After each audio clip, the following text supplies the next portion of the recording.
So basically what we've done so far is we discussed that apoptosis induction is the main thrust in modern cancer therapy. We also discussed that apoptosis resistant is a defining feature of cancer, and we discussed how to combine those two aspects to make therapy more effective by killing more cells via apoptosis. However, and this is of course for somebody who works in apoptosis the slightly more unpleasant aspect, we should also discuss about the risks of inducing apoptosis. What can happen to the patients if I try to induce apoptosis? And basically, this slide we had up a couple of times so far, and what we so far haven't discussed are the things in yellow. So the things in yellow, differentiation, proliferation, mutation, proliferation, motility, are aspects which can be activated via the apoptosis signaling cascade and are the results of things happening when the cell doesn't die.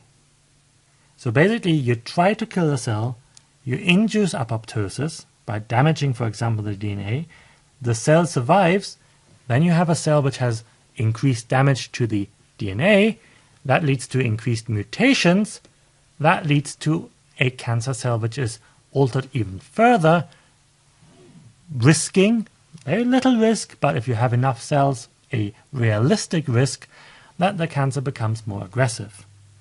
The same with low levels of caspase activity are actually needed to enhance proliferation or differentiation, so you get more cancer cells.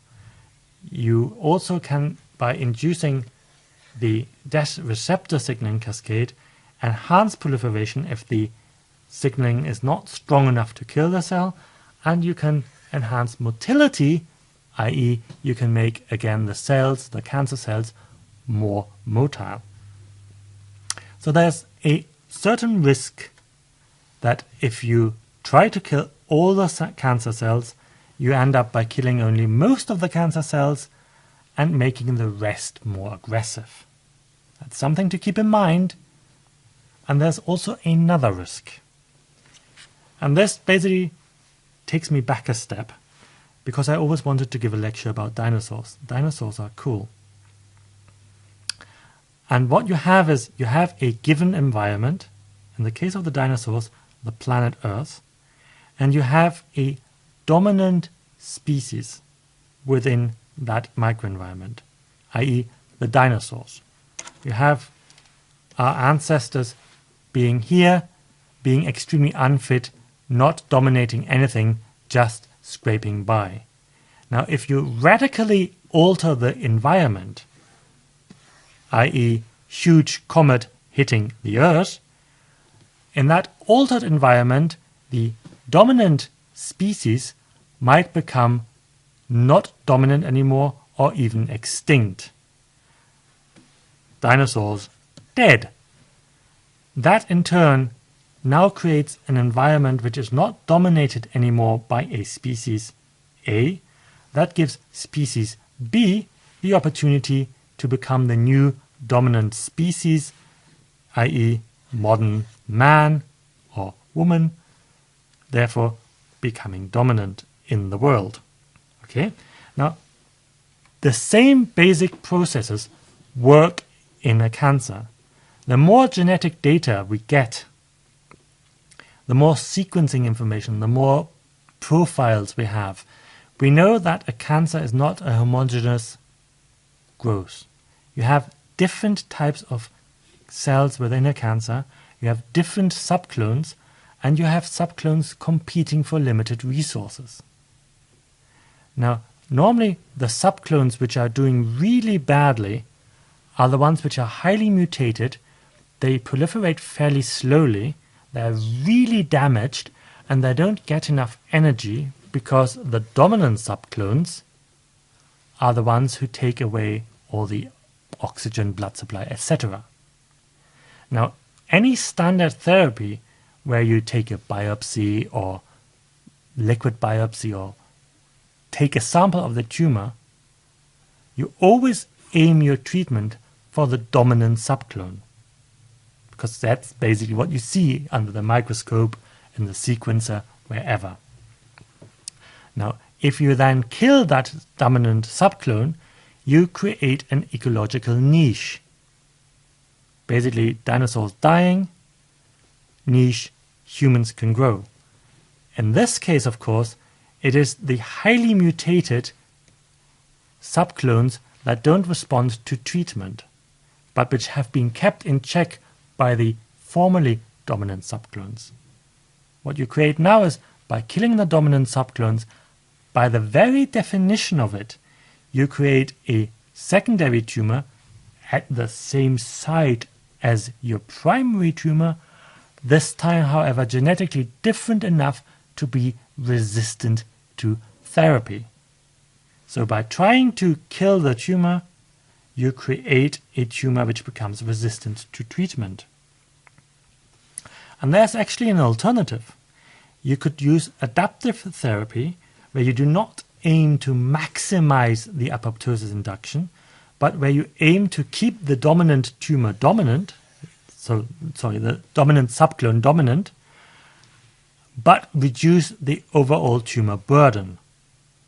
So you keep the tumor there, you reduce the amount of tumor, and you make sure that those subclones which are resistant are actually not getting a chance to overgrow the tumor, because your dominant subclone is still there and keeps them in check. That sounds fairly fanciful, but it actually works. In the literature, there's an example of this. There are actually quite a few examples, but that's my favorite example here, where you treat mice which have a tumor, and you leave the tumor untreated, and it grows rapidly and kills the mouse. That would be this one. Now, if you use your standard therapeutic approach, you of course can prolong survival of the mouse by reducing the tumor burden. At the end, you still have the same tumor burden, but at a much later time point. Now, what you can also do is monitor the tumor, and every time the tumor seems to grow too much, you give a bit of treatment, and therefore do not aim to eradicate the tumor, but to keep the tumor small. Basically what you do is you chronify the disease by inducing not a massive amount of apoptosis, but by frequently inducing little amounts of apoptosis, and therefore prolonging survival of the mouse, or hopefully the patient, indefinitely. Okay? This is a bit counterintuitive. If you want to heal a patient, you're doing it wrong, according to this schedule. You shouldn't heal the patient, you should chronify the disease. That's generally not done in cancer. But there are, of course, many other diseases, let's say diabetes, where you don't aim for cure, but you aim for treatment, for disease management, a treatment which allows quantity and quality of life to be enhanced without destroying the underlying cause of the disease, and in this case, by making sure the tumor actually keeps itself in check with a little help from you. And that brings us to the end of our lecture. Now, in this part of the lecture, you have learned, hopefully, or you have revised, if you knew that already, that cancer cells have developed many different mechanisms to escape apoptosis. This is in stark contrast to how we want to treat cancer, which is basically by inducing apoptosis. So we create a conflict. And to resolve this conflict, we have to find new ways to resensitize cancer cells for apoptosis. So basically, take away their mechanisms they have developed to become resistant. There's a lot of really interesting research going on in this area, and there will be a lot of research going on for a very long time. So it's a growing field, a field which never stops to be interesting. And what we have to keep in mind is that by inducing too much apoptosis, we might actually end up making things worse. So we have to think about what is the aim of the therapy. Is the aim to cure the patient, or should we think about chronifying the disease and therefore extending life expectancy and quality of life without taking away the actual disease? Now, of course, that's a huge ethical discussion, and you will probably come to very different answers depending whether we are talking about the treatment of a child which has, let's say, leukemia, or the treatment of an 80-year-old patient which has prostate cancer. So there's no blanket answer, and there's a lot of discussion going on, and should be going on. And I hope we'll take part in this discussion on the internet forum. So many of these ideas presented in these lectures, and most of the graphics I nicked, are actually found in our review, which we'll make available for you as a download.